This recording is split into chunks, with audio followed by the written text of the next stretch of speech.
जय हिंद दोस्तों, नमस्कार। आज थोड़ा क्रिकेट के रिगार्डिंग बात कर लेते हैं। तो क्रिकेट के रिगार्डिंग आज के ही मैच की बात करते हैं, जो कि इंडिया और ऑस्ट्रेलिया के बीच खेला जा रहा है बॉर्डर ट्रॉफी का चौथा मैच। आज चौथे मैच का चौथा दिन है और इंडिया का जीतना काफ़ी ज़रूरी है ये मैच, क्योंकि अगर ये मैच हार जाती है तो फाइनल में पहुंचने के चांसेस काफ़ी कम हो जाएंगे। ऑस्ट्रेलिया के ऊपर पूर्ण रूप से श्रीलंका सीरीज पर डिपेंड रहना पड़ेगा। अगर ये मैच जीतती है, अगला मैच जीतती है, तो डायरेक्ट क्वालिफिकेशन इंडिया का हो जाएगा। तो ये चीज़ है, सिनेरियो ये बन रहा है कि साउथ अफ्रीका मैच जो है पाकिस्तान से जीत चुकी है और वो फाइनल खेल रही है। तो ऑस्ट्रेलिया और इंडिया में से एक टीम ही जाएगी फाइनल खेलने, जो कि कल के 5वें दिन के खेल पर काफ़ी हद तक डिपेंड करेगा। 333 रन की लीड हो चुकी है और भारत को जीतने के लिए 334 या उससे ज़्यादा रन चाहिए। अब देखना ये होगा कि कल ऑस्ट्रेलिया कितने ओवर तक और सरवाइव करती है और कितने रन का टारगेट देती है। शायद पहली गेंद पर भी आउट हो सकते हैं, नया दिन रहेगा, गेंद स्विंग करेगी, कुछ भी हो सकता है। ये देखने की वाली बात होगी कि कितने ओवर कम हमको मिलते हैं 90 ओवर से। अगर वो 2-3 ओवर खेल कर 4-5 रन बनाती है तो 340 का टारगेट हासिल हो जाएगा और मतलब उसको चेस करने के लिए हमको लगभग मिलेगा। फिर हम ये मान के चलते हैं कि 340 के आसपास का मिल सकता है। 5-6 रन शायद और जुड़ जाए, नहीं तो 335 तो मतलब हमारे पास है ही। मेन चीज़ ये है कि ऑस्ट्रेलिया ये भी फोकस करेगी कि ज़्यादा से ज़्यादा ओवर बिताएं। लास्ट विकेट है, रन भले ही ना बने लेकिन ओवर ज़्यादा बिताएं। आपको ये ध्यान रखना है कि जब इंडिया चेस करने जाएगी, मान लीजिए 340 मोटा मोटा हमको मिलता है और 2-3 ओवर कम मिलते हैं, तो हमारे पास लगभग 50 से 86 ओवर बचेंगे, क्योंकि 1-2 ओवर बारिश के कारण या कैसे भी कम हो सकते हैं, बैड लाइट के कारण या कुछ भी हो सकता है। तो हम ये देखेंगे लगभग 3.25 से 4 रन के करीब पर ओवर अगर हम बनाएंगे तभी हम जीतेंगे, जैसा अनुमानता ऐसे लग रहा है। तो इसमें जो ध्यान देने वाली चीज़ ये है कि इंडिया को किसी भी तरीके से पैनिक होना नहीं है। नंबर एक चीज़, पैनिक नहीं होने का मतलब ये है कि आपको ये सोच के नहीं करना है कि मुझे 4 रन पर ओवर बनाने ही बनाने हैं। हमको ये ध्यान रख के खेलना है कि नहीं, हमको विकेट बचानी है। हम अगले मैच के लिए अगर ड्रा होता तो ऑस्ट्रेलिया के भी पॉइंट कम होंगे। श्रीलंका में जाकर ऑस्ट्रेलिया मैच हार सकती है, क्योंकि श्रीलंकन पिच होगी, स्पिन नहीं खेल पाएंगी, कोई बल्लेबाज फॉर्म में फ़िलहाल नहीं है। स्टीवन स्मिथ दिखाया उन्होंने फॉर्म, लेकिन उसका कोई मतलब नहीं बनता है, क्योंकि एक मैच की फॉर्म का उतना मतलब निकलता नहीं है। तो ये चीज़ है, देखते हैं आगे क्या होता है। लेकिन कल के लिए पैनिक नहीं होना है, विकेट नहीं गिराना है। अगर लगे कि नहीं मैच बच सकता है तब उसको बचाएं, जीतने के लिए जाएं। अगर नहीं तो फिर आप ड्रा के लिए भी खेल सकते हैं, लेकिन शुरुआती एक सेशन के बाद देखें किस स्थिति में आप हैं, उसके बाद हमको डिसाइड करना है। ये तो ही इंडिया की तरफ से खेलने के बाद पैनिक बिल्कुल भी नहीं करना है। क्या स्थिति में इंडिया पहुंचती है ये बाद में पता चलेगा। जीतती और हारती है, हर चीज़ वो बाद में डिपेंड करती है। कल के मैच के पहले सेशन के ऊपर ही सब समझ में आ जाएगा।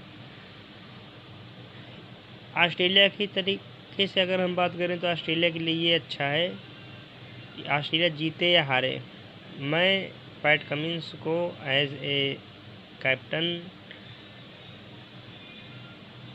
मतलब बहुत ही सराहना करूँगा कि उन्होंने 10 में 10 तो नहीं कहूँगा, लेकिन 10 में 9 के हकदार वो हर हाल में हैं। क्योंकि जिस सिचुएशन से वो फर्स्ट इनिंग में और सेकंड इनिंग में टीम को अपनी निकाला, उन्होंने फर्स्ट इनिंग में स्कोर को बड़ा करवाया, सेकंड इनिंग में मुसीबत से निकाला बैटिंग के द्वारा।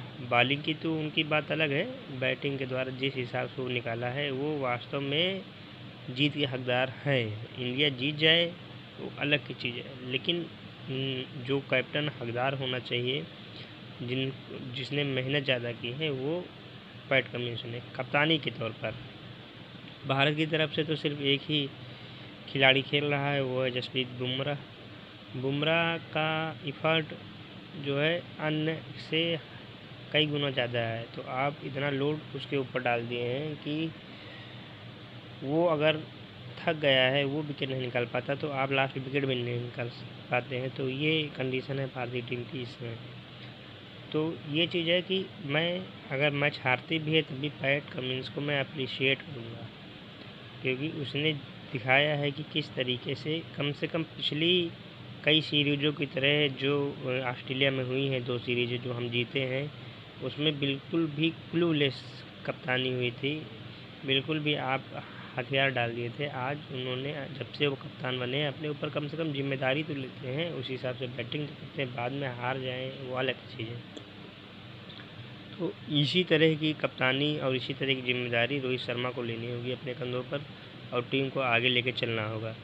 याद रहे, टारगेट बहुत ज़्यादा नहीं है लेकिन कम भी नहीं। 340 के करीब 335 का टारगेट लास्ट डे में ऑस्ट्रेलिया में चेस करना ये कठिन होता है। लेकिन आपको ध्यान देना है, पिच बहुत ही सपाट है, क्रैक है नहीं, स्विंग है नहीं, घास बिल्कुल भी साफ़ है, तो एकदम फ्लैट ट्रैक है। आपको सिर्फ और सिर्फ गलती से भी विकेट नहीं लेना है, यानी कि आपको ध्यान नहीं देना है कि मेरिट पे खेलना है। गेंद आती है, आपको ध्यान देना है कि किस गेंद को छोड़ना है, किस गेंद पे अटैक करना है। एक तरफ से अटैक करना है, एक तरफ से छोड़ते जाना है, गेंद को पुरानी करना है, जिससे आपको फ़ायदा होगा। हम जब 2021 में गाबा का टेस्ट जीते थे, तो आपको याद होगा कि उसमें एक तरफ से स्टेबिलिटी थी और दूसरी तरफ से अटैक था, जिसका फ़ायदा हमको हुआ। और अंत में ऐसा हो गया था कि 7 ओवर में 50 के करीब रन चाहिए थे और फिर ऑस्ट्रेलिया वाले हंसने लगे थे। हाँ भाई ठीक है, अब है। फिर पैट कमिंस को ओवर में 15-20 रन रिक्शा पंदे मारे और मैच पूरी तरीके से पलट गया। ऐसी स्थिति का हम इंतज़ार कर सकते हैं, कोई दिक्कत नहीं। अगर हमको 10 ओवर में 70-80 रन चाहिए हों, 15 ओवर में 70-80 रन चाहिए हों और हमारे पास 5-6 विकेट 6-7 विकेट बाकी हैं, तो हम आराम से उसको चेस कर सकते हैं। तो मेरिट पे खेलना है, किसी भी तरीके का कोई भी जोखिम नहीं लेना है बस, तो आप मैच हर तरीके से जीत जाएंगे। तो प्रेशर में बिल्कुल भी नहीं आना है और एग्रेशन किसी भी तरह की नहीं दिखाना है। जब आप फाइनली जीत जाते हैं तब एग्रेशन या कुछ भी आप दिखा सकते हैं।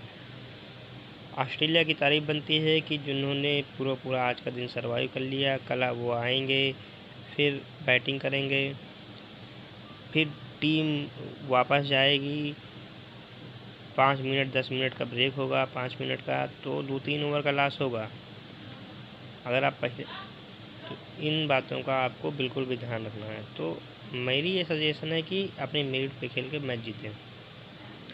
दूसरी तरफ साउथ अफ्रीका और पाकिस्तान के मैच में साउथ अफ्रीका ने उनको हरा दिया है। काफ़ी अच्छी कोशिश पाकिस्तान की रही कि साउथ अफ्रीका को साउथ अफ्रीका में हराए, क्योंकि साउथ अफ्रीका की टीम में अब वो दम नहीं है, ना ही बॉलिंग में ना ही बैटिंग में, जो पुरानी साउथ अफ्रीकन टीम में थी। कोई ऐसा खिलाड़ी नहीं, एक टेम्बा बाउमा को छोड़कर कोई ऐसा खिलाड़ी नहीं है जो रेगुलर उनकी तरफ रन बनाता हो। तो खैर पाकिस्तान की तरफ से कोशिश तो की गई लेकिन हार का सामना करना पड़ा। मोहम्मद अब्बास ने काफ़ी अच्छी गेंदबाजी की। 125, 30, 32 की स्पीड पर कैसे किस लाइन पे गेंदबाजी करनी है आप उनसे देखिए। विकेट टू विकेट उनकी बॉलिंग कितनी घातक सिद्ध होती है, ये आप देख सकते हैं कि ये चीज़ है। तो पाकिस्तान ने काफ़ी ट्राई किया, उसका कोई फ़ायदा तो नहीं हुआ। तो इंडिया के लिए लॉस ही है। अगर पाकिस्तान जीती तो इंडिया के लिए वो फ़ायदा ही होता। लेकिन ठीक है, अब कल के मैच पे देखेंगे क्या प्रतिक्रिया रहती है लोगों की खेलते वक्त, किस हिसाब से आप खेलते हैं। पैट कमिंस बॉलिंग अगर विकेट ले ले तो ले ले, पैट कमिंस उतने असरदार बॉलर हैं नहीं। आपको बचना स्कॉट बोलैंड से है और शुरुआती ओवर्स में 2-3-4-5 ओवर में स्टार्क से है, वो भी शुरुआती 2-3 ओवर में।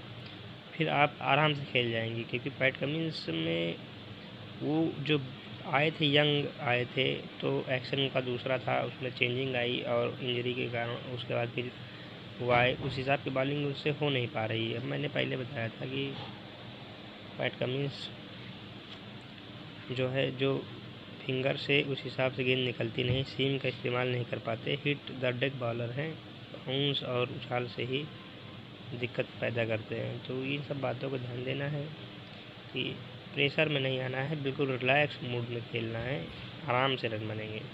इसका बात को ध्यान देके मैच की तरफ चलना है। अगर किसी कंडीशन में लगता है नहीं हम नहीं बचा सकते, तो आप ड्रा की तरफ जाइए। श्रीलंका एक मैच हरा देगी तो फिर काम बन जाएगा, कोई दिक्कत नहीं है। आप सीरीज जीत कर आएँ, अगला मैच खेलें, बिल्कुल से बिल्कुल ड्रा हो जाएगा, तो कोई दिक्कत नहीं है। तो आप इस बातों का ध्यान रखते हुए खेलिए। धन्यवाद, जय हिंद।